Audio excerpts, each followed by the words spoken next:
Welcome to Kilvey Hill, where we'll be studying fire today. With me is Rocío Hernandez Clemente and Emilia Urbanek. I'm Stefan Dörr. And so today we're going to focus specifically on the impacts of fire on the environment. So we're going to have a look at plant species, for example, how they are affected by fire, how well they burn, how well they recover after fire.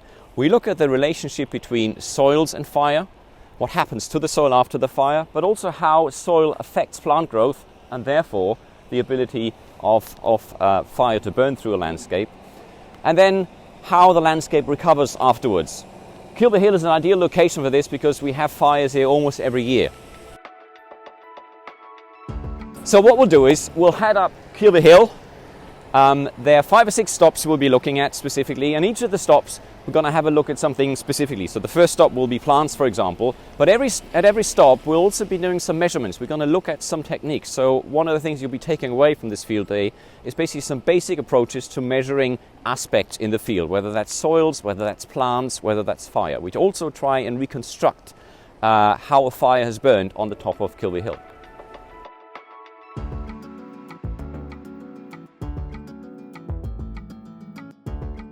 This is our first stop on the side of Kilvey Hill now. We're about 100 meters above sea level here, quite a steep slope behind me. And the reason we're stopping here is to tell you a little bit about the history of Kilvey Hill. Now, you can see there's a lot of vegetation around here, but this hillside was completely barren. The entire hill was completely barren about 100 years ago. And the reason it was barren is mainly to do with pollution. As you perhaps know, Swansea was one of the main areas for copper smelting in the last century. Well, actually also before the last century, but in the last century, copper smelting, there was a lot of copper smelting going on here. Swansea delivered over half of the global copper supply at the time.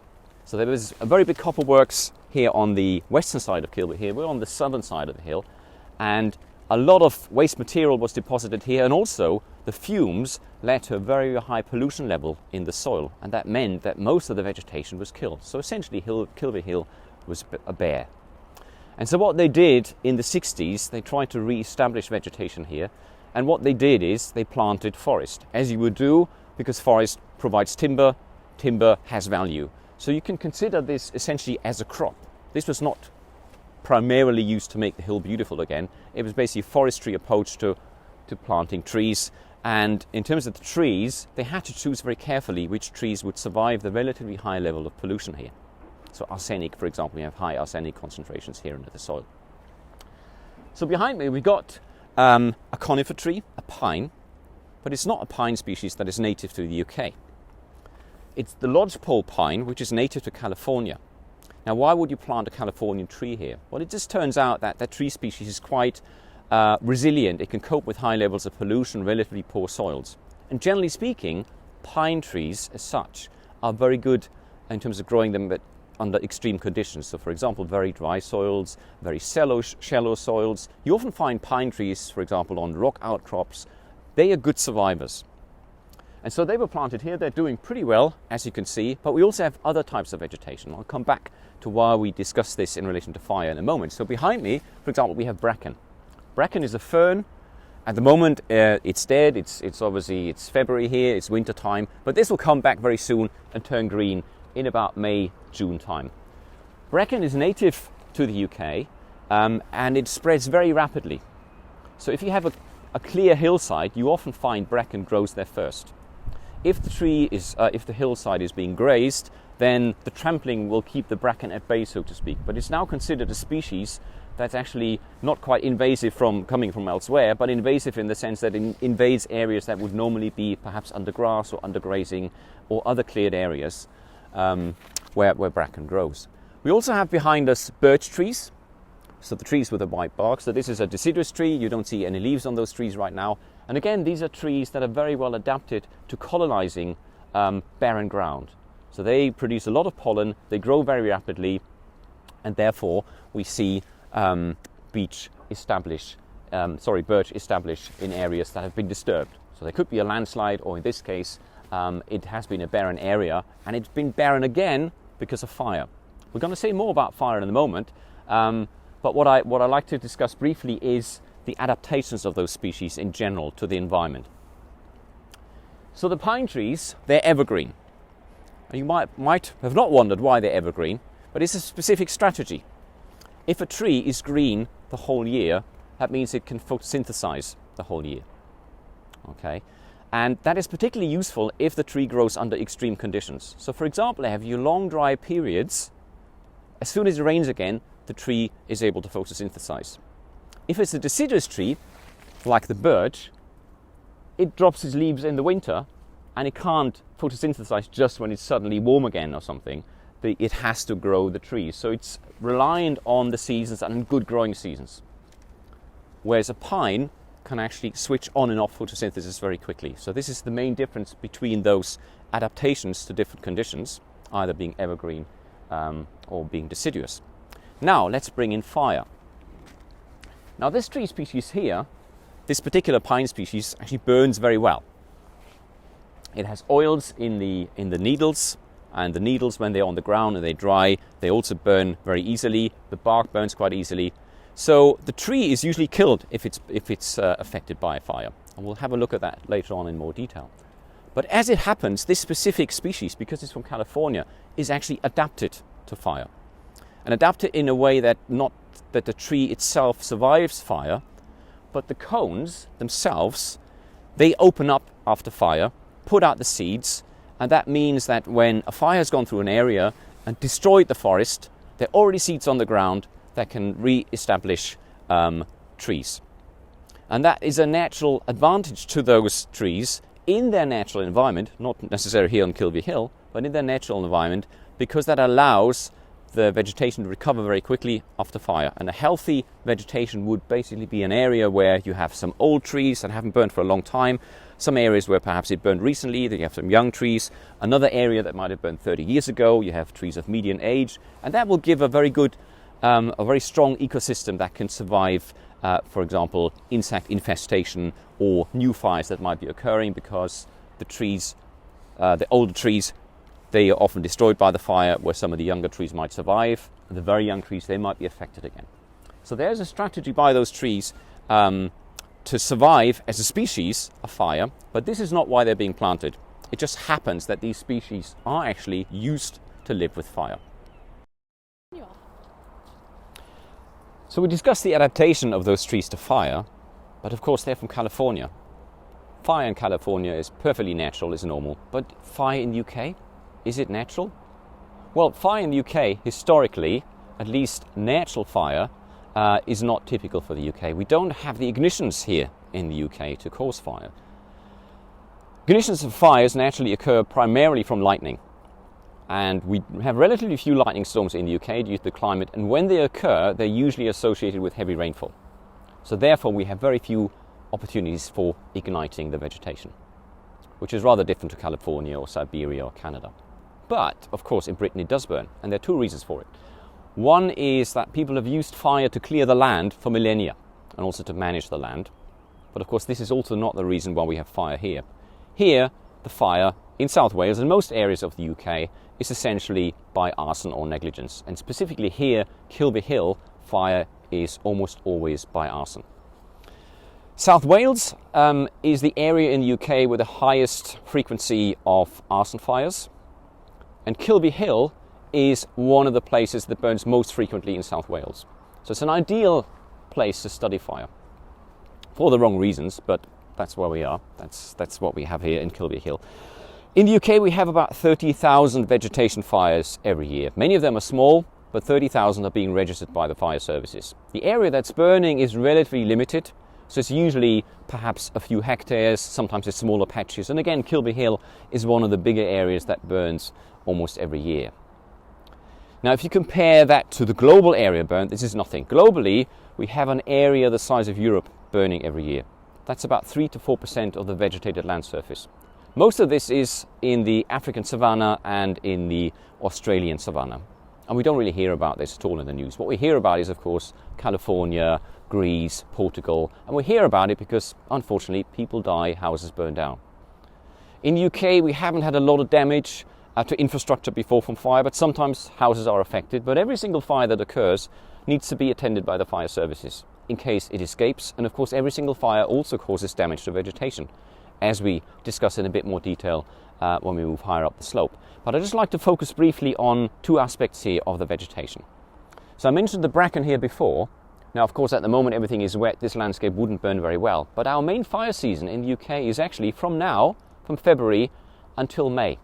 And the reason for this is that we have all this dead material that can easily catch fire. I wouldn't be able to light this right now, but one dry week and windy weather will be enough to make this really, really flammable. And then if you move into May, June, all this will be green again. So this won't actually burn. And it's this material here and also the grass. We're going to see more grass at the top. When that's dry, it burns really well. A few weeks ago, we had a week of frost, -2, -3 here at sea level, quite unusual. Very strong winds, a wind chill of -15, -18 degrees in some places. And what did we have? Fires. We had lots of fires on Gower, for example. We also had the largest fire in recent history in Scotland at temperatures below freezing. And again, this is because it's been so dry, the vegetation is dry, and even if it's cold, the material can ignite.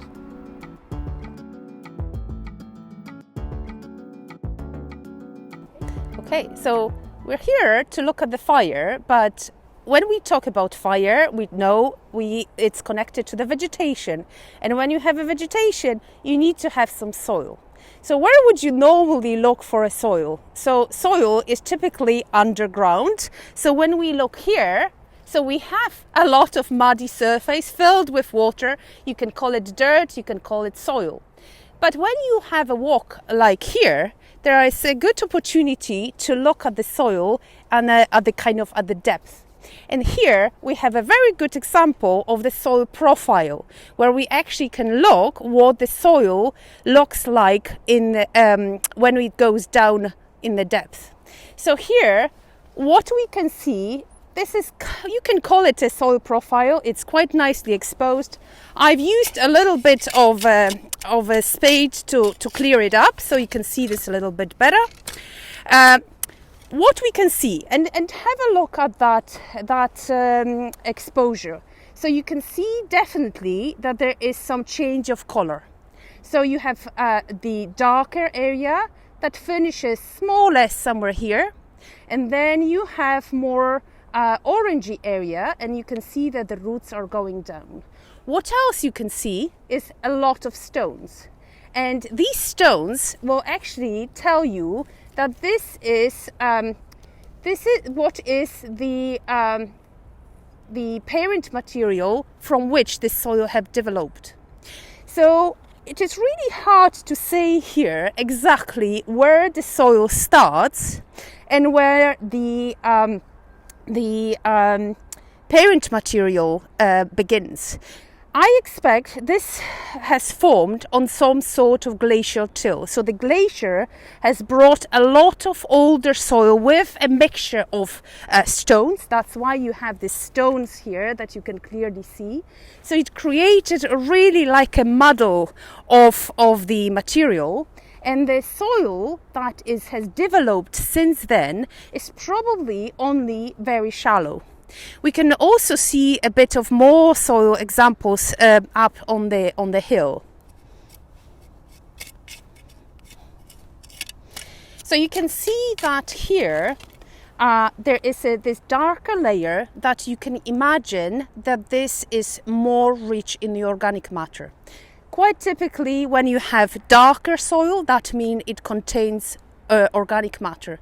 There are other possibilities why the soil becomes dark, but let's not discuss that here. So here, what I would like to also have a look, what is the texture of that soil? And one of the very easy ways, maybe not a very clean way of looking at the soil, is actually feel it. So if you grab a bit of soil here, I mean, it contains quite a lot of gravel, it contains some roots.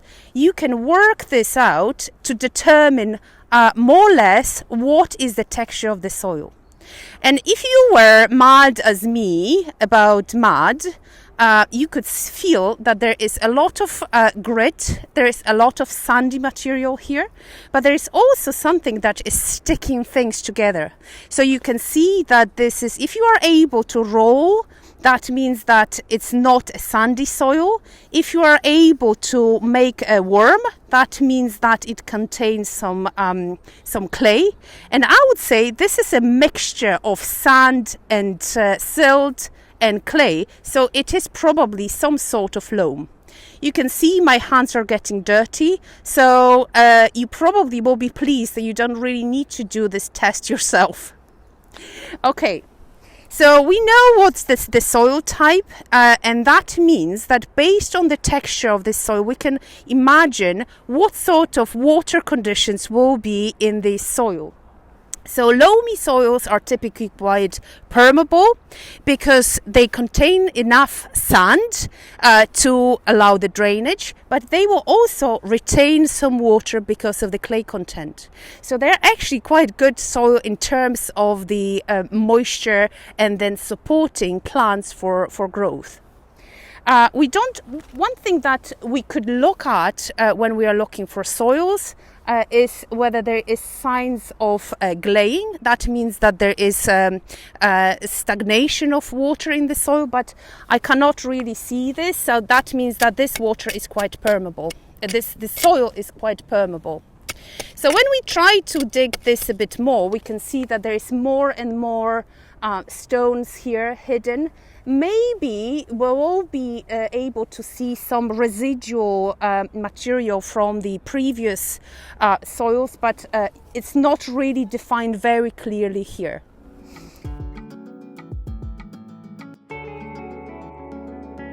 Now this is a very steep bit of Kilvey Hill. It's a footpath, but the reason we are stopping here is you can see this is very eroded. It's essentially a gully. Why is this eroded? Well, it's eroding because we don't have any vegetation holding the soil in place. So vegetation has been removed, water can run down the hill very quickly and erode the soil from this place. Now how is this linked to fire? It's linked to fire in that sense. If you remove vegetation here, the whole hillside becomes very susceptible to erosion. And in fact, last century, when all this was bare, there were several landslides on the western side of the hill, and one of those destroyed a whole set of houses. So after fire or after other clearing of the land surface becomes very susceptible to erosion. And this is something we can see here. So we have probably 20 or 30 centimeters of soil eroded from this gully here.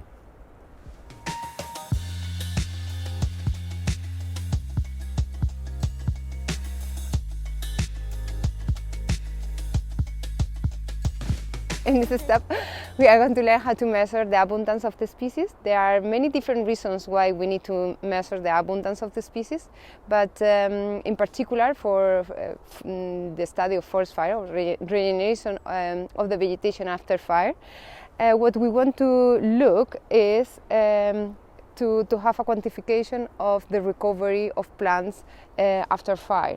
So we can follow different strategies, but at the end what we want is to find a method of getting a subsampling of the vegetation that we are measuring, and in that way, with this subsampling, we can compare how plants are recovering in some place and compare it with another. Here we have an example, a nice example of different plots where we have regeneration of trees comparing with another plot that is mainly covered by shrubs. So, for instance, we want to know, in terms of biodiversity or fractional cover, the increase of the vegetation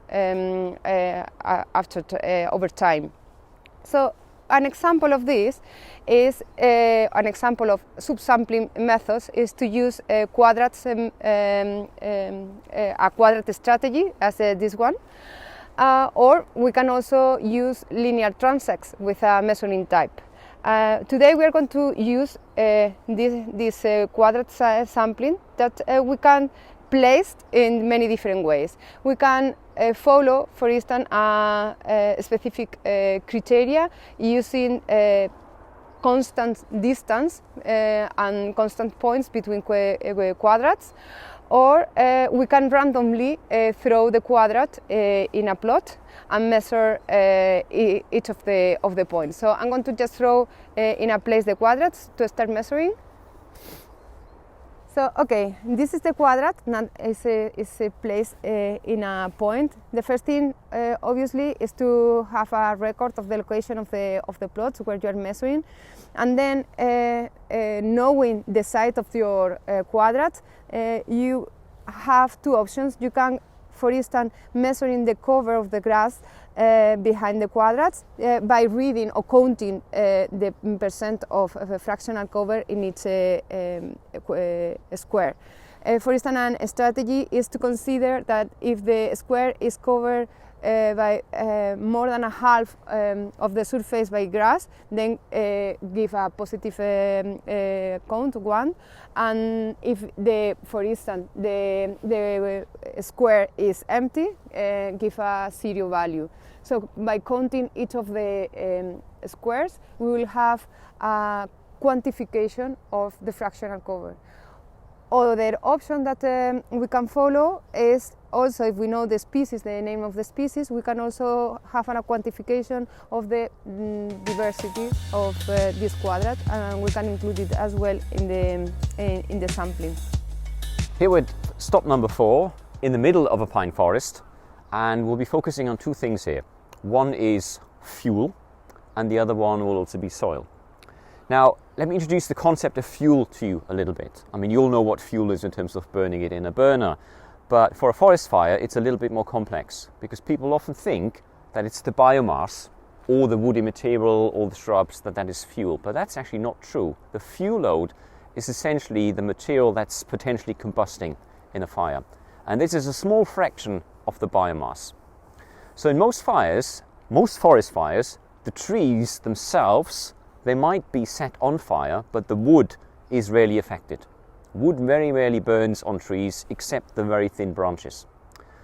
Unless you have a dead tree that's very dry, it might completely be consumed. But if a fire was going to go through here, and there hasn't been a fire in this particular place, what is likely to burn are these branches here, perhaps to a thickness of maybe a few millimeters or something. Of course, the canopy will burn because the needles burn really well.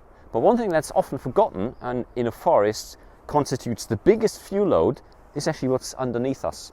It's the needles on the floor. And we're stopping here in particular because you can see that here the layer is relatively thick. So we have a relatively deep layer of these needles. And that is important in two aspects. One is, once the needles are burning, they can carry the fire through. But also in terms of the environmental impacts, it's quite important. Because this, when it's dry, it burns really well and it burns very slow. And because it burns slow, it provides quite a lot of heat input into the ground. And this will make a difference to the soil itself. It can destroy soil bacteria, for example, soil microbes. They're usually killed at about 60 degrees or so. It can also it can lead to the loss of organic matter in the soil. So not just this is combusted, but this material here. The mineral soil is being combusted, so we have carbon emissions from the soil itself. The soil can change in terms of its wetting properties. So the soil normally takes up water easily, water infiltrates, but if you heat a soil to perhaps 180, 200 degrees, it can become hydrophobic, water repellent, so it won't soak up the water very well. You can also change the mineralogy of the soil depending on how hot it becomes. Some soils, when they're heated up to 600-700 degrees, they change their mineralogy quite a lot. There are chemical reactions going on in the soil. So one of the things I'd like to show you now is how to determine the fuel load on the ground. And to do this, I've brought a little quadrat. This is essentially similar to what Rothio has shown you for the vegetation. It's just smaller. And what we do is we'll place this on the ground. Let's take an area that's relatively fresh. Let's put it here. We'll pin it down.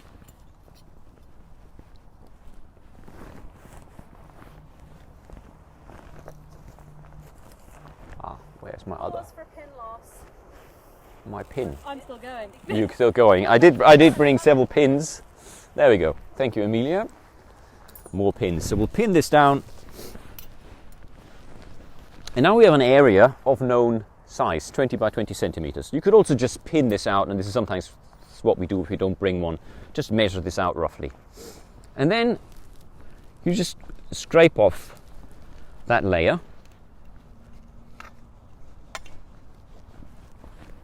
Until you reach the soil itself.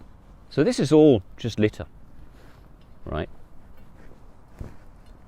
Now we're not taking this with us right now, but if we wanted to sample this, we would put this in a plastic bag, label it, take it to the lab and dry it, because it contains a lot of water now.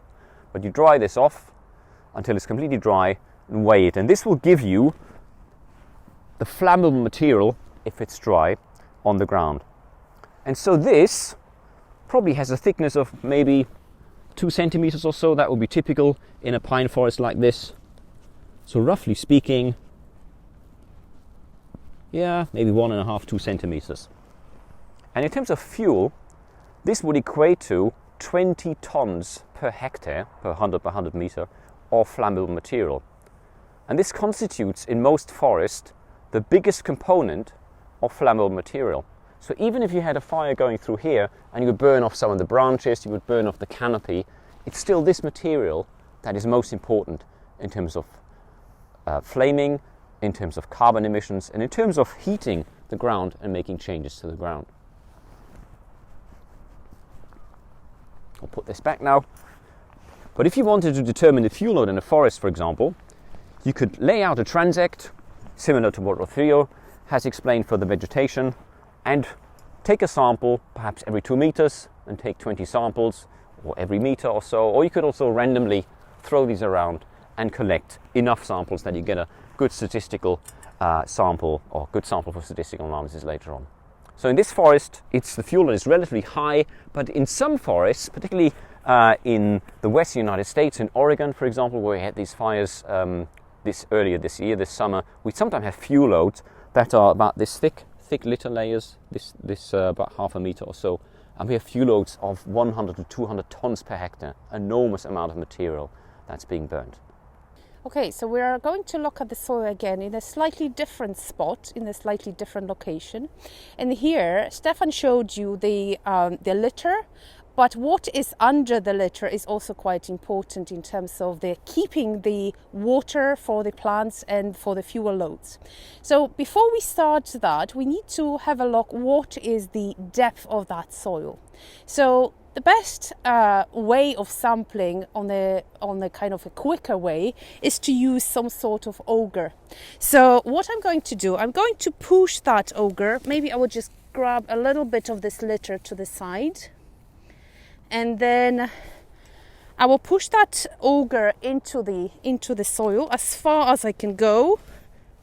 Ooh, that's quite deep. And then I twist that and take the sample up. And what I can see actually, based on this very, very simple and short measurement, is what is the color of the soil, what is a bit of we can look at the texture, what we looked back in the other spot. So we can also take the measurements, how deep is the organic layer. So the darker part, okay. I've got a ruler here. Usually on the side of the auger there's also a nice scale. So this is your 10 centimeters. So I expect, I don't want to work in inches. So let's have a look here. So we have about 6 to 6 centimeters of the organic layer. And then we have the lighter layer. Here is about another 7 centimeters, let's say. So let's have a look at the total soil depth. So this, in this case, is about 14 centimeters. There are also other ways of looking at the soil depth. You don't really need to have the auger. Sometimes it will be sufficient just to have a pin and just push this as far as you can go, and hold this where the surface is, and then just take this out, and that will give you the idea of the soil depth. So you have to remember that there is some variability around the site. So sometimes it might be 12 centimeters, sometimes it could be 20. So that's why it's a really good idea to take several samples, several measurements of the depth. And then again, if you go to a slightly different site, the depth of the soil will change. Another thing that I wanted to show you here, and probably it's not that relevant at the moment that the soil is really wet in February, but when we have conditions of the kind of longer dry spell, we can expect that the soil moisture will change and will become much drier. So what I'm going to show you is the use of the so-called theta probe.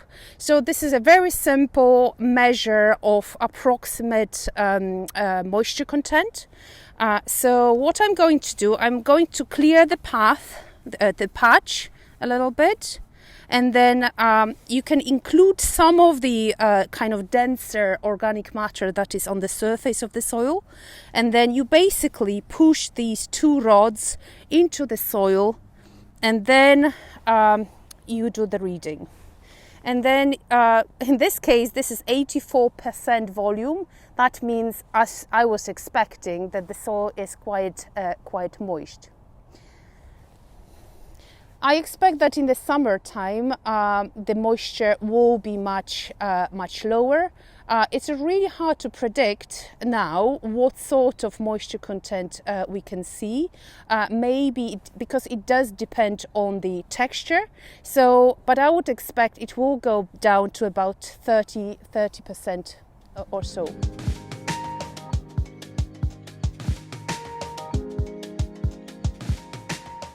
This is site number 5. We're on top of Kilvey Hill. We're still facing the sea, so south down here. The wind is coming from the south at the moment. And here we have a relatively young pine plantation. And over here, we also have a young pine plantation, a little bit younger, but it's actually not alive anymore. So this one here was completely destroyed by a fire a couple of years ago. This one here, you can see the trees are what we call scorched, but they're not all dead. So in this case, the fire has probably traveled, well, it has certainly traveled through the forest, but it hasn't ignited the canopy everywhere. Some of the trees you can see have lost their leaves.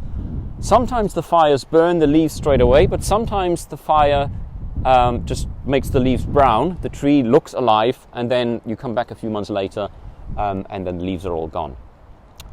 So this one burned in summer 2020, so about 8 months ago now. And we'll go inside the forest and have a look whether we can reconstruct the behavior of the fire a little bit. So follow me. Okay, so this is a good spot. There are a couple of things to look at first. Now, earlier we spoke about the fuel load on the litter. That is usually the litter that's burning. And you might think, well, that's not true. There's lots of litter on the ground. In fact, this litter has fallen after the fire, because most of the litter has actually charred from here. There's some bits and pieces still left, some charcoal, a burnt cone, for example. So this has fallen off the tree after the fire. So we are basically too late to observe exactly what's been happening on the ground, but I was here shortly after the fire, and there'll be some footage of this in the video for you. Now, one thing I'd like to point out now is the trees themselves. Now, I said earlier that the trees, the wood, doesn't necessarily burn. It's usually the bark and the canopy that's burning. And here we can see really well on the trees that the bark has become charred on the trees. At this particular tree about this height here, at this tree about this height. And what we're going to do now is we're going to measure what's called the charring height. All right? We can, if it's not very high, we can use a ruler, or in this case, because the charring height is a little higher, we can use a tape measure. So let's just take a few measurements. Let's take this one, for example. On this tree, we have a charring height of, it starts about here, about 20 centimeters. Okay? So that means that the flames here will have had a height of roughly about 20 centimeters. Very, very low flame height.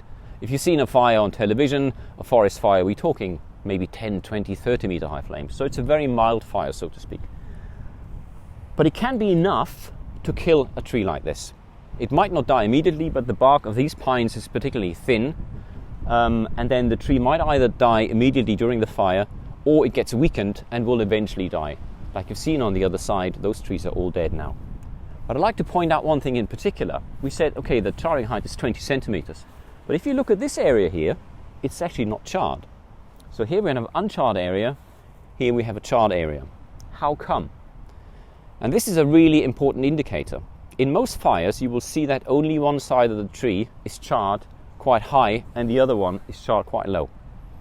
And you might think, well, it's pretty obvious because the fire has come this way. And in fact, it hasn't. It's exactly the opposite. The side that's charred faces away from the travel direction of the fire. So what happens during a fire? The fire travels this direction and the flame basically wraps around the tree and rises up in the lee of the fire. So if you're ever in a burnt forest like this one, the charring direction will give you an idea of the fire, how the fire has moved. Now, it's not always as simple because, particularly in a forest, the fire doesn't always move in one single direction. It swirls around. But what we can see here, for example, here is charred, on the back is not charred. And we can be pretty sure here, the forest there has already burned a few years ago. There was not enough fuel left. And here we see a lot of grass. And that grass would have brought the fire into the forest. The grass burns very easily when it's dry.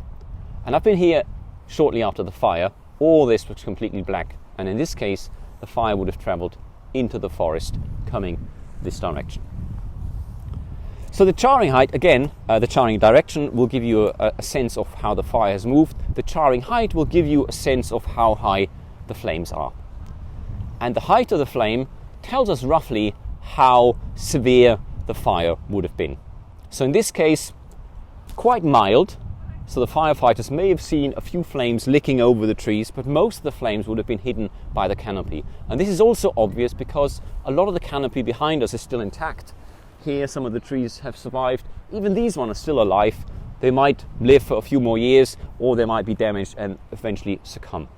Another thing I'd like to highlight here very briefly, and that relates back to the fuel node, the material that provides most of the fuel on the ground here, the litter.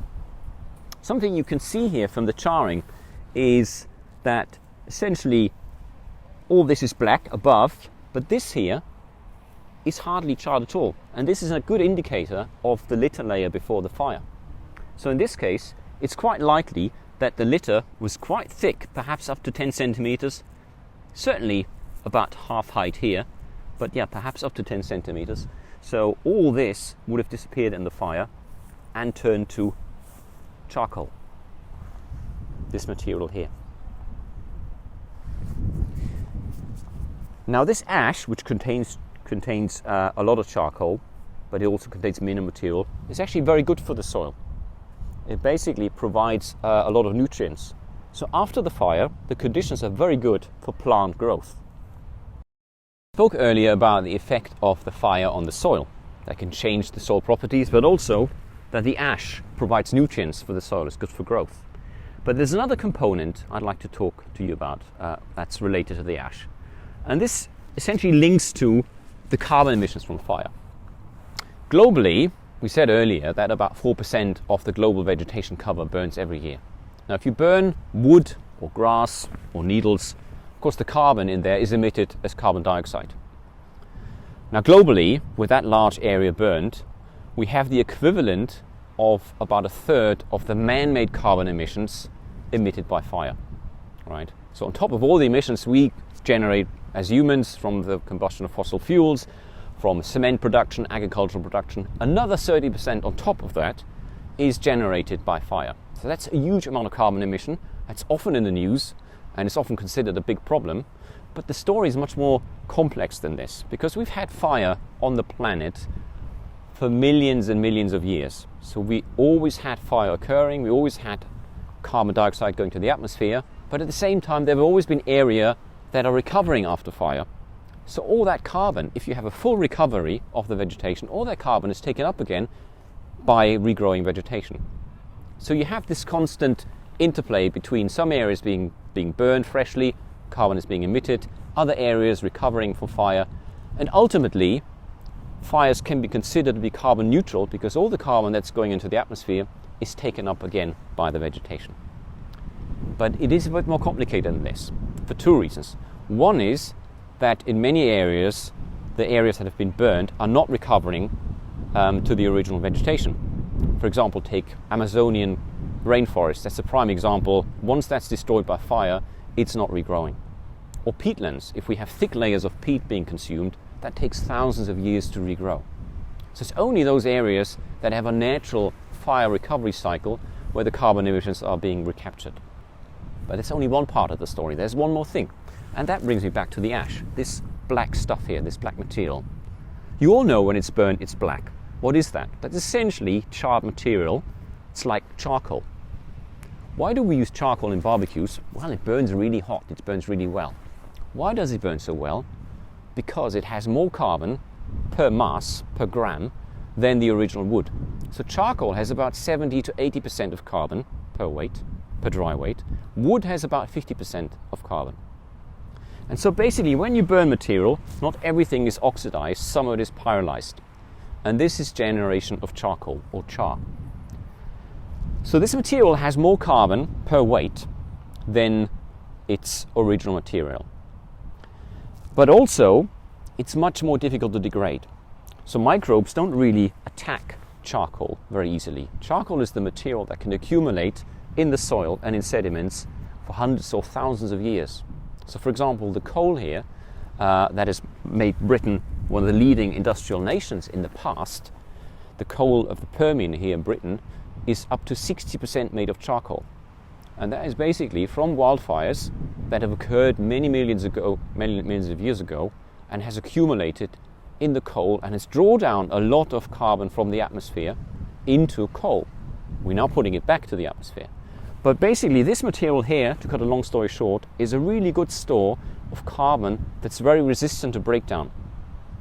And so when you have a fire like this one here, you might think that everything that's burned is moved to the atmosphere. And in fact, in many fires, 12 to 20% of the carbon that's been affected by the fire is turned to charcoal and not emitted to the atmosphere.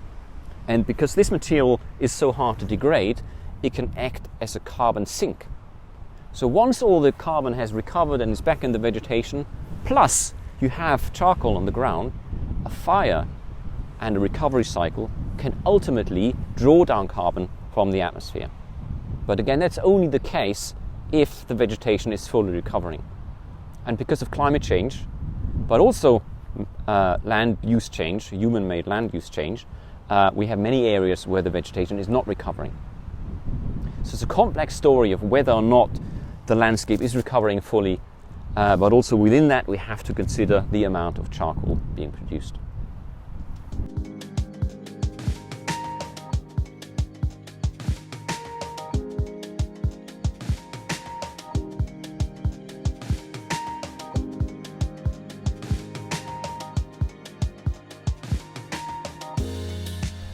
This is our final stop, stop number 6. We just a little down the hill, actually northwest of the burned forest we looked at.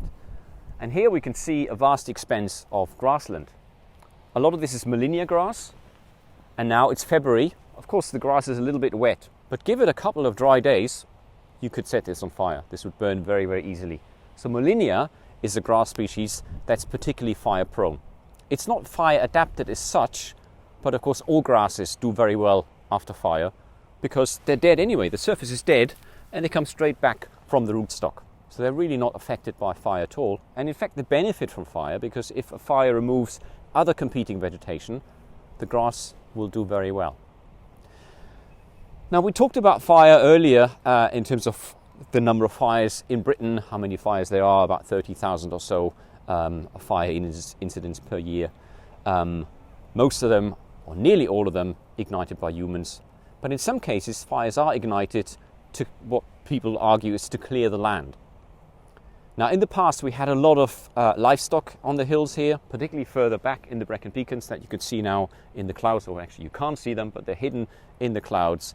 And that would have been an area covered by moorland, by grasses, by heather in some of the drier places. And they would have normally been under forest, but it's been cleared hundreds of years ago and been under grazing. Now currently we have less and less livestock on the landscape, and this is why we get encroachment of bracken, for example. We looked at bracken earlier. We have gorse that also encroaches very easily. And the landscape would naturally become denser with vegetation again, and ultimately you would have trees, but that would take a long time.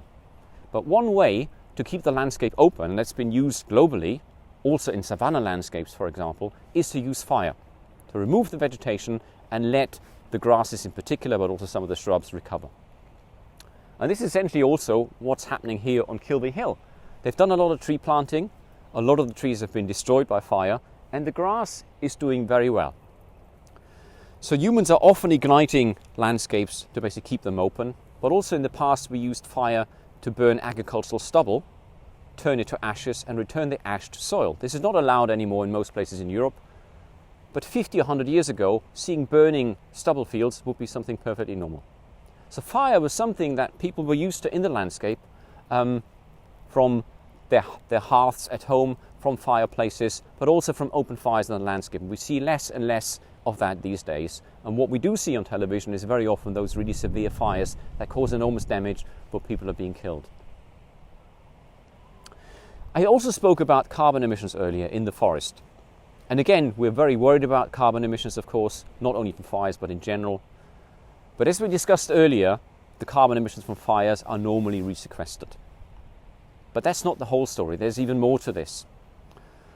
Because the ashes, for example, from fire, the soot, can be deposited on ice. So if we have fires, very extreme fires, for example, in Siberia, or the fires we had in Australia last year, the very extensive fires, some of that smoke and the ash contained in that smoke settles then on ice, and the ice becomes darker, the albedo decreases, the ice gets warmer and it melts more rapidly. So that's one other contributor to climate change. You have the opposite effect with smoke in the atmosphere. So if you bring smoke into the atmosphere from fire, it actually has a net cooling effect. So overall, fires have a rather complex effect on the global climate. And then the other thing you need to consider is, of course, the ash we looked at earlier. If you remove the trees and you have a dark surface, the albedo of that surface is reduced, it becomes warmer. And that is only a short-term issue in most places, but for example, if you have an ash layer in the boreal forest over permafrost, the soil temperature increases, and therefore you might be accelerating the melt of the permafrost. So you have an additional factor that affects the local climate from fire. So we covered some of the aspects of fire. There are obviously many, many more. But I also like to summarize briefly the measurements that we did, because they relate, one way or the other, they relate to fire as well. So for example, the percentage vegetation cover, different types of vegetation have different combustibility, different ability to carry fire, and therefore knowing what percentage of ground is covered with perhaps something very flammable as this Molinia, or perhaps less flammable material. Green grass, for example, is of course less flammable, or for example beech trees or birch trees, also oak trees, are far less flammable than conifers. So knowing the vegetation cover, the percentage cover, is important. We also measured soil depth and soil moisture. Now, how does that come into fire? Well, it comes into fire because the soil moisture content is one of the main determinants for fire risk. If the soil moisture content becomes very low, in other words, if the soil is very dry, there's no reservoir for the vegetation to stay moist. So in other words, if you have a deep soil that's relatively moist and perhaps 3 or 4 weeks of dry weather, it doesn't really matter so much because there's enough moisture for the vegetation in the soil to survive. If you have a very shallow soil with a very low soil water content, then the vegetation dries us very quickly, and therefore the fire risk can become very high. And then the final measurement we did was basically the charring height of the trees. And again, that gives you an indication of the flame height. And the flame height will give you an indication of the damage the fire is likely to make. So the trees across here, for example, will have had a relatively low flame height, maybe 50 centimeters to 1 meter. Most of the canopy remains unaffected. And the energy release from that fire would have been relatively little. And also the carbon emissions from that fire would have been relatively little. Now, if the flame height is much higher, in a typical wildfire, forest fire, where the crown is ignited, a tree like this here, which is maybe about 8 meters high, the flame height can easily be 15 to 20 meters from a tree that's about 8 to 10 meters high. That releases a lot of carbon, it will completely kill the tree, and And of course, it's also very dangerous. So in terms of if you're a firefighter and you want to fight a fire, anything with flame heights more than 2 meters or so becomes essentially too dangerous. And anything with flame heights above 5 meters or so is almost impossible to extinguish. So once a forest burns through the canopy, there's hardly anything you can do. So you can't go there with fire engines, and even with aircraft, you can only put out fires in very small places. So once a forest is completely on fire, the only way to stop this is basically to remove the vegetation ahead of the fire front, and the fire will burn itself out. You basically can't do anything with water. And this is why climate change is so relevant. If we have hotter temperatures, if we have stronger winds, if we have drier forests, it's becoming more and more difficult to stop fires. And that's of course a problem if it's close to any buildings, close to villages. And we've seen many of those problems in the last few years, particularly in the last year in the United States, but also in Australia. So fire is a natural feature of the landscape, but it can be very complex and very dangerous if it occurs in areas that are populated. And climate change is making this worse, of course, in many areas, but also land use change and how we interact with fire in the landscape is very important in that.